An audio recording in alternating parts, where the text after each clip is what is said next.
Das haben wir das letzte Mal rumbastelt.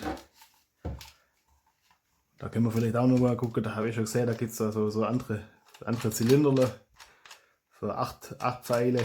Das können wir vielleicht noch machen. Vielleicht finde ich hier da vorne schon so irgendwas oder eigentlich bräuchte ich Modelle für die Schnittstelle da und dann könnte man da gucken, vielleicht was anderes oder das ist einfach anders. Also das gefällt mir schon, aber könnte auch anders sein. Und das Hebele, da muss ich mal gucken. Das ist jetzt schon. Wobei, wenn ich so recht überlege, also wenn ich das mal anpasse, dann könnte ich es auch mal Hand anpassen. Dann könnte und das arg viel weiter unten darf es halt nicht sein, sonst hebt sich schlecht. Und aber das Hebel ist schon, das ist klar.